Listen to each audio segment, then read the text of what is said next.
Buenas galera, eu sou o Flávio Hag e você está no Itadakimasu.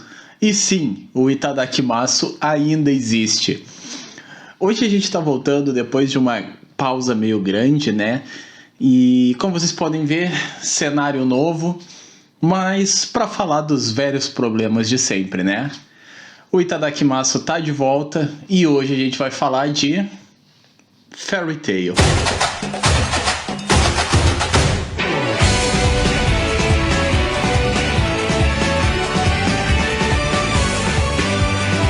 Bom, galera, antes de começar, vamos dar a explicação, né? Por que o Itadakimasu estava parado, estava nessa pausa, nesse hiato. Vocês devem lembrar, eu já tinha falado lá no finalzinho de setembro que eu estava às portas de me mudar, né? Já tinha visto o apartamento, já estava começando a preparar papelada, burocracia e fazer a mudança. E bom, chegou ali metade de outubro e chegou a época da mudança e algumas coisas aconteceram, eu tive alguns problemas ali que atrasou, então foram 3 semanas muito movimentadas. Quem me acompanha no Twitter estava vendo toda a minha questão da mudança, né, encaixotando o mangá e desencaixotando o mangá, deu trabalho. Então eu finalmente consegui pelo menos arrumar um pouco aqui a coleção. Vocês podem ver que ainda tem alguns mangás que estão deitados porque não está 100% como eu quero, mas já era o suficiente para voltar a gravar os vídeos, né, pessoal? Então, a princípio esse vai ser o nosso cenário e eu quero ainda melhorar um pouco a iluminação, mas a princípio, por enquanto, esse aqui vai ser o nosso novo cantinho do Itadakimasu, tá? E bom, sem mais enrolação, né? Esse foi o motivo pelo qual eu fiquei ausente tanto tempo. Agora a gente tá voltando. E hoje a gente vai voltar com um vídeo que deveria ter vindo no final de outubro, que é o nosso vídeo maratonando, né? Vocês já sabem, a maratonando ela funciona sempre na última semana do mês. E é onde a gente está lendo algumas obras maiores, algumas obras longas. A gente está lendo Fairy Tail, estamos lendo também Bleach, o primeiro vídeo de Bleach está aqui, e One Piece também já teve o seu primeiro vídeo. Hoje seria, né, o vídeo de outubro, em que a gente vai fazer nosso segundo vídeo sobre Fairy Tail. Hoje conversando dos volumes 10 até o 20. E, bom, é bem interessante porque foram 3 arcos maiores. E se vocês não lembram o que eu falei de Fairy Tail, eu já tive 2 vídeos sobre a primeira parte de Fairy Tail, né? Já tinha tido lá no ano passado um vídeo de review de Fairy Tail. Depois, quando vocês escolheram que a obra do Mashima estivesse na Maratonando, fiz também mais um vídeo da obra. Então a gente tem 2 vídeos sobre Fairy Tail. Eu vou deixar o do Maratonando aqui, tá? Eu não vou botar o outro. Então assistam o primeiro, que é onde eu falo dos volumes 1 até o 9. E aí hoje a gente vai passar já, né? Aquilo que já rolou no primeiro vídeo ficou lá. E hoje a gente já vai conversar sobre os novos arcos que vão, então, do 10 até o 20 de Fairy Tail. Nesses 10 volumes aqui a gente teve 3 arcos que aconteceram. E eu vou ser bem honesto com vocês, né? Foram arcos bem fracos, mas muito fracos. Para não dizer foram, né? Para não abranger todos os 3. O primeiro realmente eu gostei muito, mas os outros 2 foram decepcionantes. O segundo eu me arrastei lendo ele. O primeiro arco, ele vai do volume 10 até o 12, né? São os 3 primeiros desse vídeo. E é o arco da Torre do Paraíso. E sinceramente é um arco que eu gostei muito. Foi um arco que me prendeu, a história dos personagens, né? Aqui a gente vai acompanhar a história da Elsa, que já tinha sido lá no primeiro vídeo uma personagem que tinha me chamado muito a atenção, porque ela é extremamente poderosa, ela é uma das principais da Fairy Tail. E a gente já tinha meio que visto que tinha alguma coisa no passado dela com um personagem que fazia parte ali do conselho. E aí até entra um ponto que me chamou muita atenção, que eu achei que isso ia se arrastar muito mais, ia demorar para isso ser trabalhado. E o Mashima já fala disso logo no 10º volume. Ali a gente já vai ter a história da Elsa com esse personagem. E a gente vai ter um espaço muito especial para esse personagem, porque ele é até a nossa thumb desse vídeo, porque eu tô com raiva do Mashima, sabe? E esse personagem é o Gelal. Gelal, não sei como é que vocês falam, tem 2 L's, eu vou falar Gelal. Qual é o problema desse personagem, né? Mais pra frente eu vou falar do problema dele, mas vamos falar do arco primeiro. Bom, a gente descobre que a Elsa, no passado dela, ela foi uma escrava e que ela estava sendo, né, ela vivia no meio de outros escravos que estavam sendo usados para construir uma torre, né, a Torre do Paraíso, e essa torre iria criar uma das magias mais poderosas capazes de destruir a humanidade. E bom, ela conseguiu fugir, deu no passado dela toda uma guerra e os escravos conseguiram fugir. Só que a gente descobre que ela foi traída. E um dos companheiros dela, que é o Gelal, ele meio que virou o senhor da torre e ele escravizou o resto das pessoas, né? Quando eles conseguiram derrotar os seus mestres, o Gelal traiu todo mundo e ele virou o novo mestre e ele completou a Torre Paraíso. Então ele resolve pegar a Elsa porque ele precisa de um sacrifício humano para poder ativar a magia. E ele decide que a Elsa vai ser esse sacrifício. E aí, obviamente, vocês já podem imaginar, é aquele clássico arco em que a personagem vai ser levada e o resto vai ir salvar ela. Quantos personagens a gente já não viu, né, nas histórias? Quantas princesas que não precisaram ser resgatadas pelo protagonista? Em Bleach a gente tem a Rukia, a Orihime. Em One Piece a gente tem o Sanji. Não é algo inovador, né? É algo bem clássico, já foi muitas vezes feito isso. Então meio que eu já estava esperando ver em Fairy Tail também, é algum dos padrões shonen. Isso sempre vai acontecer no mangá shonen. E acontece que então é um bom arco, porque 2 pontos que me conquistam muito em arcos é quando a gente tem não só boas batalhas, porque óbvio, a gente está lendo um Battle Shonen, então é óbvio que eu quero ver boas batalhas, mas eu quero ver um pouco mais de background, um pouco mais de história de fundo, sabe? Não quero batalha só por batalha, e esse vai ser até das minhas reclamações no próximo arco.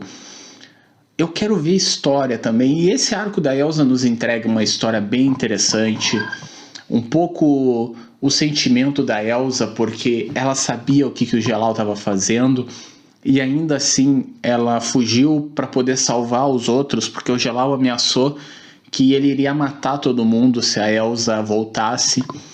Então todo mundo acha que a Elsa traiu eles, quando na verdade foi o Gelal. E isso é muito legal. A batalha final com o Gelal é muito legal. E de novo volta toda uma questão de sentimentos, porque a Elsa desde o começo ela tá pronta para morrer, porque ela sabe que aquele é o destino dela.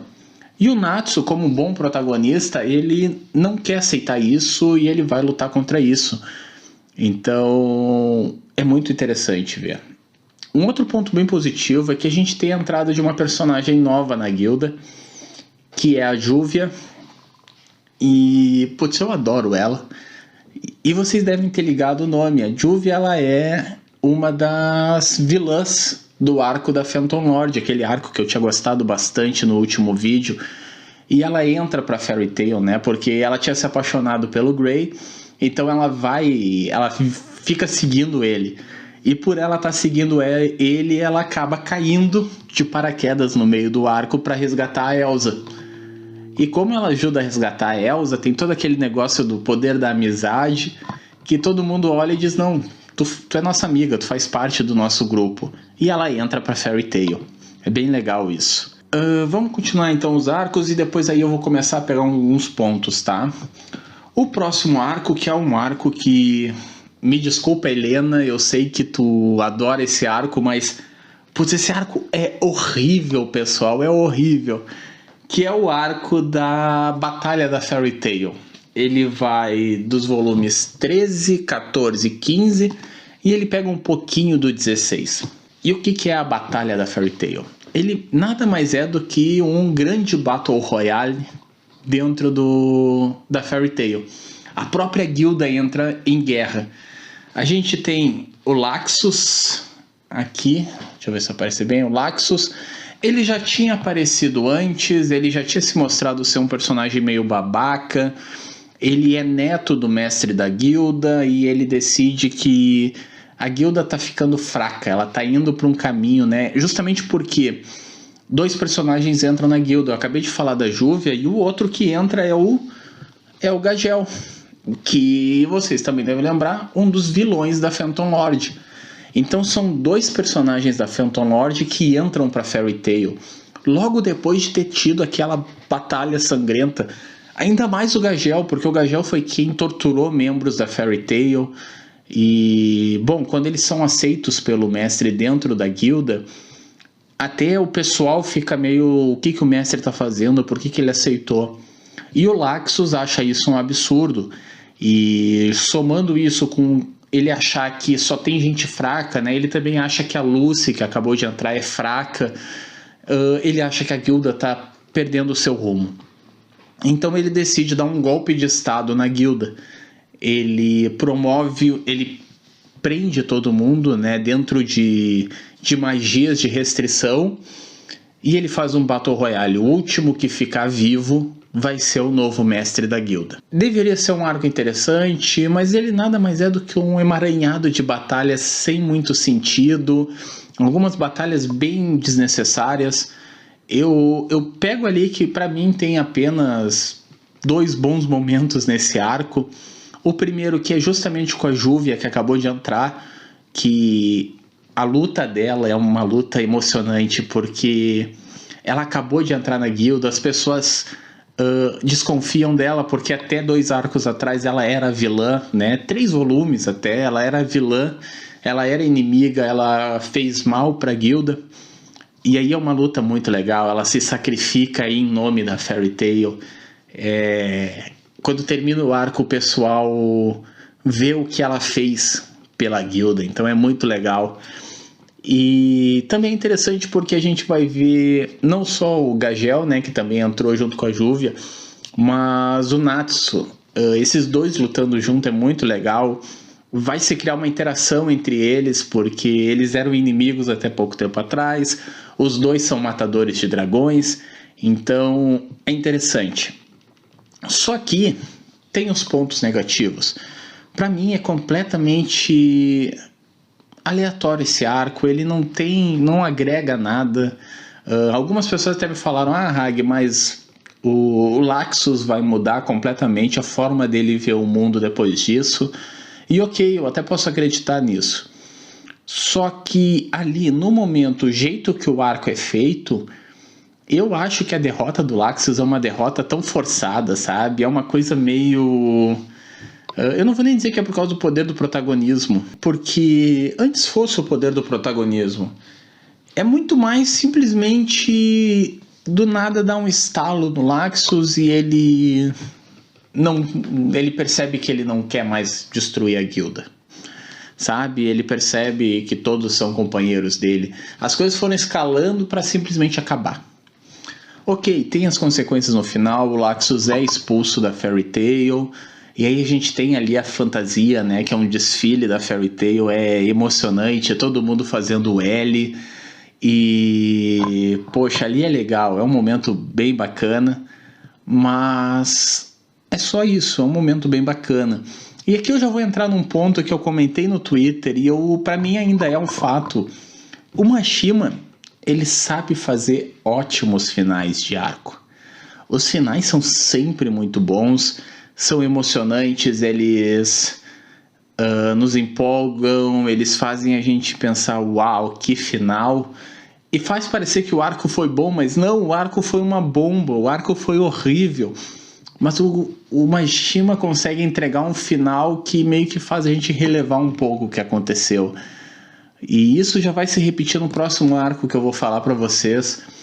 Só que o fato é esse, são só bons finais de arco.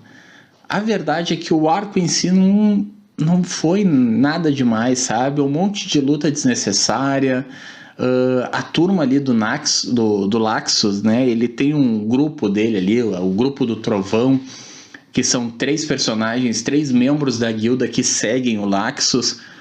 E, honestamente, as lutas desses personagens são completamente irrelevantes. Uma luta contra a Elsa, e aí como ela tem um poder meio que de medusa, ela transforma as pessoas em pedra, a gente descobre que a Elsa não tem um dos olhos dela é falso, então o poder da magia não funciona nela, ela não vira pedra. E aí o outro tem uma luta completamente aleatória com a Lucy, e eu vou falar da Lucy daqui a pouco, mas também é uma luta aleatória. E o último só serve pra gente ver o poder da Mira, que de novo é uma coisa aleatória, sabe? A Mira tem um poder fantástico, né? E a gente fica, uau, olha o poder dela. Mas já meio que foi avisado que, gente, vocês viram agora e não me perguntem mais da Mira, sabe? Então são lutas que, cara, não vai a lugar nenhum, não fedem nem cheiram. Então, sinceramente, pra mim não foi um arco legal, não foi um arco bom. Logo depois disso, então, vem o arco maior desse nosso maratonando, que vai do final do 16 até metade do 20, que é o arco da Horation 6. E aqui vem uma curiosidade que eu tô... Por que a JBC fez isso? O nome do arco, né, o nome da Guilda das Trevas que eles vão enfrentar é a Horation 6. Por que não Horation 6? Por que não 6 orações? Sabe? Por que os 2 idiomas? Por que não só Horation 6 ou 6 orações? Né? Não, ela preferiu botar Horation 6. Não faz sentido para mim essa escolha de tradução, mas ok. Esse é o menor dos problemas e esse é um arco com muitos problemas. E por quê? Vamos lá, nesse arco a gente vai ter a guilda tendo que se juntar. Não vai ser a guilda, né, na verdade. O conselho determina que 4 guildas acabem com uma guilda das trevas, que é a poderosa Horation 6. É uma guilda das trevas que só possui 6 membros, mas esses 6 membros são mais poderosos que alguns mestres do conselho. Então precisa fazer uma união de guildas. Obviamente, e a Lucy até comenta isso, né? A Fairy Tail envia os mesmos 4 de sempre. Natsu, Grey, Elsa e Lucy. Nem a Lucy entende por que ela tá ali, mas ela é enviada. E aí a gente tem mais 3 guildas que oferecem alguns membros. Alguns pontos legais. Primeiro que a gente volta a ver a questão da Guilda das Trevas, né? Eu falei lá no outro vídeo que eu queria ver mais sobre as Guildas das Trevas. A gente teve a questão da Eisenval lá no começo. Então, a Horation 6 é uma das 3 maiores Guildas das Trevas, que comandam todas as outras. Então é interessante, a gente já viu um pouco sobre como funciona o organograma das Guildas das Trevas. Outro ponto positivo, muitos personagens voltaram. O colega aquele, né, o cara que também foi discípulo da mestre do Grey, ele foi vilão, eu acho que no 3º ou 4º arco, e ele volta agora, ele tá numa guilda oficial, agora ele não tá mais no submundo, e ele tá nessa outra guilda, e ele também vai pra missão, então é interessante ver de novo a relação dele com o Grey. Tem uma luta legal que os 2 participam, mas... De novo, é um arco que lembra um pouco ali a questão do Laxus, porque ele não vai para lugar nenhum, sabe? Ele é só uma correria desenfreada de ter que destruir o próximo membro da Horation 6. Então eles têm que derrotar os 6 membros da Horation 6 e aí aparece mais uma magia suprema que estava escondida e eles têm que destruir essa magia suprema. E honestamente, pessoal, não vai para lugar nenhum, sabe? Aquele arco ali, ter e não ter, ele não tem importância, mas não é nem esse o ponto, sabe? É óbvio, alguns arcos ter ou não ter não vai fazer diferença. Mas a pergunta é bom? porque nem isso esse arco ele não é bom. Tirando uma que outra luta, a gente tem a fantástica luta da Lucy, eu vou falar da Lucy de novo, mas, cara, não é um arco grande coisa, sabe? A gente tem algumas lutas muito boas, o Mashima consegue fazer algumas boas lutas, as ideias de poder dele são legais, os movimentos são muito bons, ótimas páginas duplas, eu tenho que admitir isso, mas, sabe, falta de novo aquilo que eu falei no arco da Elsa, falta um pouco de background, falta um pouco de história. E aí entra de novo o que eu falei já no arco do Laxus, que as coisas ficam... Por que os finais dos arcos são bons? Porque aí ele tenta finalmente explicar. No arco do Laxus a gente tem uma pequena explicação do passado do Laxus, a relação dele com o avô dele, e isso é legal. Quando a gente finalmente vê a relação do Laxus com o avô dele, a gente diz, porra, legal isso aqui. A mesma coisa no final desse arco da Horation 6, que quando a gente descobre a verdade da guilda da Wendy, né? A Wendy é uma personagem, essa guriazinha aqui, que entra nesse arco. Quando a gente descobre a verdade sobre a guilda dela e o que fizeram por ela, a gente pensa, poxa, legal isso aqui. Mas, de novo, é só lá no final, nas últimas páginas do arco. Então a gente fica, cara... Pra quê? Sabe? O arco em si não foi grande coisa. A motivação do vilão é uma motivação extremamente repetida. E aí entra aquele meu problema. Poxa, já foram 20 volumes com muita repetição. E eu acho que assim, ó, os dois arcos que eu mais gostei até agora, que foram a Phantom Lord e o arco da Torre do Paraíso, são arcos em que o vilão tem uma ambição um pouco diferente de querer simplesmente ressuscitar uma magia suprema que vai destruir o mundo. Não. Lá na Phantom Lord, o cara, além de querer, né, o José, além dele querer destruir a Fairy Tail, ele precisava capturar a Lucy. Na Torre do Paraíso, a gente tinha toda a questão dele querer ressuscitar o Zeref. Então, quando a gente consegue ter uma outra motivação além do clássico eu quero dominar tudo, ficava mais interessante o arco. E é isso que eu acho que pecou, né? No do Laxus ele queria dominar a Fairy Tail e no outro a Horation 6 queria dominar o mundo. Então, fica muito raso pra mim, sabe? Não me pega por causa disso. Eu não sinto que tem uma motivação realmente que me faça querer prender ali. Mas ok, comentando um pouco os arcos, vamos para algumas considerações mais importantes, tá? O primeiro ponto que eu quero destacar é a Lucy. E, gente, que personagem maravilhosa que é a Lucy. Eu tenho que dar o braço a torcer, obviamente. A evolução da Lucy é incrível, é assombroso ver o que a Lucy está evoluindo. Me chama muita atenção como os outros personagens já parecem terem visto a evolução dela e ela mesma ainda não viu.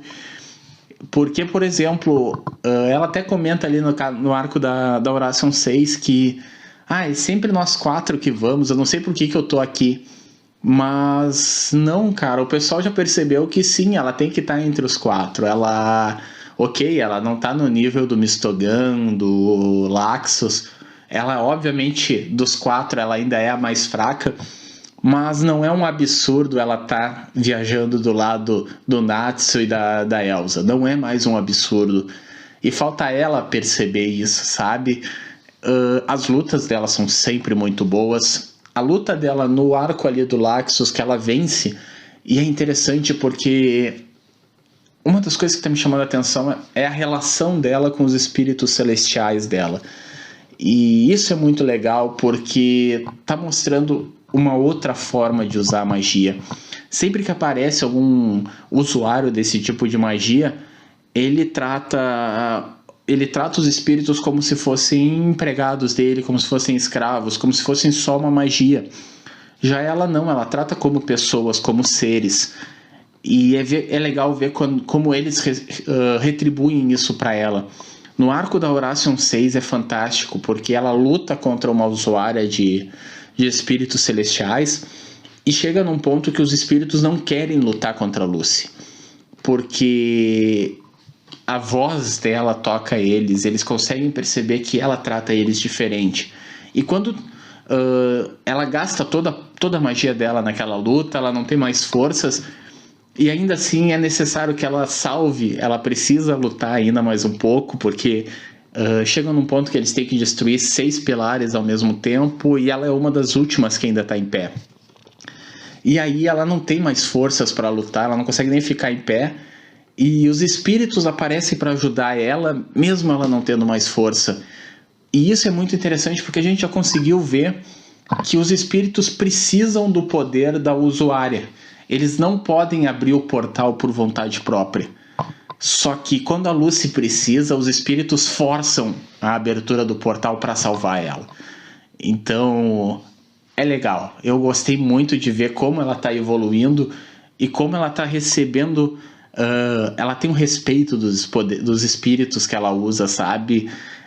Todos eles preferem ficar com ela, né? Quando acaba o arco que a outra foi derrotada, todas as chaves, né, os espíritos que a outra tinha vão para Lucy porque eles querem ficar com ela.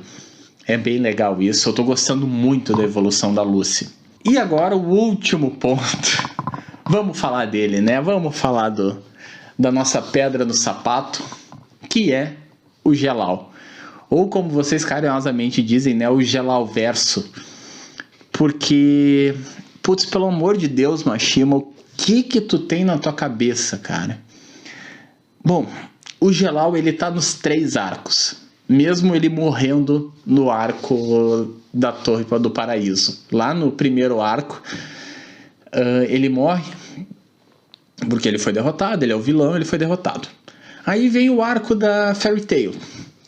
E vocês devem lembrar que tinha os 3 maiores membros da Fairy Tail, que era o Laxus, o Giltrad, que só vai aparecer mais pra frente, e tinha o Mistogan, que é um personagem que não aparece na frente dos outros. Quando ele apareceu lá no começo, ele botou todo mundo pra dormir, ele entrou, aí ele só falou que o mestre foi embora. Quando a Phantom Lord atacou, ele enfrentou alguns membros da Phantom Lord de um modo meio que secreto, né? Ele foi atacando bases secretas da Phantom Lord e a gente só via ele como um personagem todo encapuzado. E bom, ele participa obviamente da luta da Fairy Tail, ele enfrenta o Laxus, e aí o Laxus destrói a touca dele e a gente descobre que ele é o Gelal, né? E aí ele diz: não, eu não sou o Gelal, eu não conheço nada desse mundo, eu não sei quem é o Gelal, mas eles são iguais. E aí, ok, ele vai embora, ele foge, e aí veio o arco da Horation 6, e o que a Horation 6 faz? Ressuscita o Gelal, o original lá da Torre do Paraíso. E aí o Gelal volta de novo. E caramba, tem 2 Gelal, e quem é o Gelal? Não sei ainda. Eu não sei se isso vai ser explicado. Alguns amigos já até me disseram assim: cara, esquece o Gelal, porque ele vai ficar aparecendo para sempre.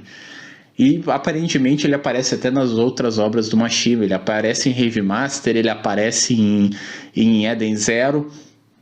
E cara, pô, chega num ponto que enche o saco, sabe?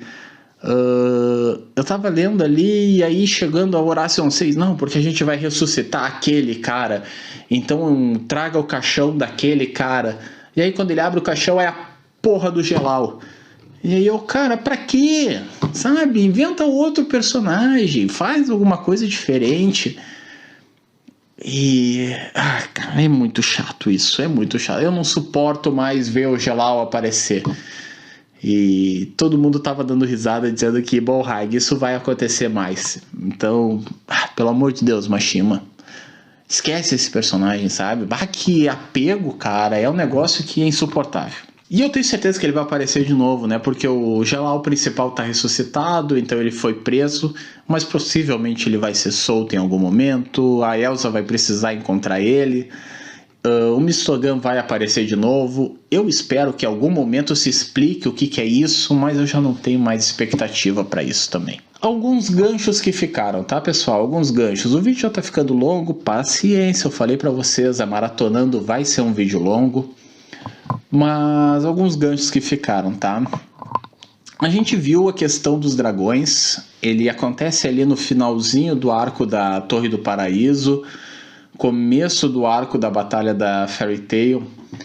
E a gente viu que, por exemplo, o dragão, né, o Ignal, que o Natsu tá buscando, ele tá escondido. E aparentemente um outro dragão estava conversando com ele de modo telepático. Por que eles estão escondidos? Eu tô curioso, eu quero ver isso, né? A Wendy, eu falei para vocês dela antes, ela também é uma matadora de dragão. E ela entra para Fairy Tail, e com isso a Fairy Tail já tem 3 matadores de dragão. O Natsu, que é o matador de dragões de fogo, o Gagel dos dragões metálicos, e agora o Wendy dos dragões do firmamento. Então já são 3, e é interessante, no volume 20 o próprio Makarov fala isso, que já são 3 matadores de dragão na Fairy Tail. Será que a gente vai ver outros matadores? Não sei. Chama atenção de novo que todos os dragões desapareceram no mesmo dia, no mesmo momento. Então, obviamente tem alguma coisa aí. Eu espero que isso seja trabalhado logo. Outro ponto, né? Aqui já começou, no final do 20 já começa o novo arco. A gente só vai falar dele no próximo vídeo de Maratonando. Mas já me mostrou que vai ser um arco interessante, porque vai começar a discutir questões de um multiverso, talvez. E aí volta no Jalel, porque o Mistogan, né, não o Jalel em si, mas o próprio Mistogan já falou que ele não era desse mundo. Então, será que a gente vai ter viagens por dimensões? Tô curioso. Bom, gente, não querendo ser o hater, vocês já me conhecem, mas o Matheus até falou que, Hag, acho legal que mesmo não gostando, tu destaca pontos positivos. E assim, gente, não é de propósito, mas realmente Fairy Tail tá sendo um mangá que ele oscila muito pra mim. Eu não vou mentir, tem bons momentos, o Mashima consegue colocar bons ganchos, ele tem boas cenas, ele tem aquela noção de assim, ó, putz, teve aquela hora que tava todo mundo destruído e aí os 3 personagens, o Natsu, o Grey e a Lucy, eles levantam dos escombros. Aquilo ali é uma cena que a gente vibra, sabe? Mas no geral ainda é um mangá que pra mim ele tá muito abaixo, pessoal, muito abaixo. Ele ainda não chegou nem perto de eu começar a considerar ele bom. E ok, talvez eu peguei um pouco pesado, né? Ele é bom, mas ele ainda é um bom negativo, sabe? Ele tem momentos em que ele me pega, mas no grande geral eu leio os troços assim, ó, pensando, cara, por que isso aqui tá fazendo assim? Por que isso tá acontecendo desse modo, sabe? Por que não faz de outro jeito? E parece que às vezes o Mashima não quer. O Mashima tá numa zona de conforto que tá bem tranquilo para ele ali. E às vezes dá para ir mais, sabe? Dá para desenvolver um pouco mais e não focar tanto só em lutas e lutas e lutas. E eu espero que evolua mais isso. Eu espero, porque assim, deu para ver que quando ele quer contar a história, dá para contar uma história boa. A Torre do Paraíso é fantástico, sabe? É um baita arco, eu gostei demais. Vem agora o arco de Edolas, é um arco que muita gente já me falou bem, então eu tô curioso para ler ele. E ele parece já ter começado bem aqui no volume 20, mas vai ficar pro próximo vídeo, tá?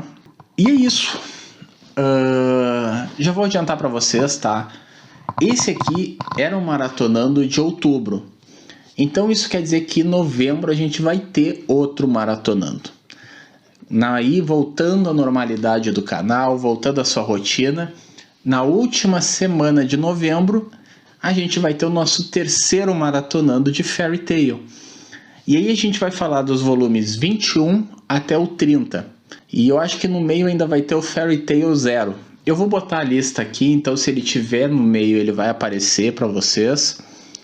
Mas já fica então avisado, o próximo Maratonando, última semana de novembro, vai ser sobre Fairy Tail. Vai ser o terceiro vídeo de Fairy Tail, falando de mais um punhado de volumes, aí do 21 até o 30, mais o Fairy Tail 0. E bom, pessoal, por hoje é isso. O vídeo já tá longo, né? Mas vocês sabem, a Maratonando vai ser uma coluna que a gente sempre vai ter vídeos mais longos. E agora é isso. O Itadakimasu voltou, de cenário novo, de casa nova, mas o Itadakimasu está de volta.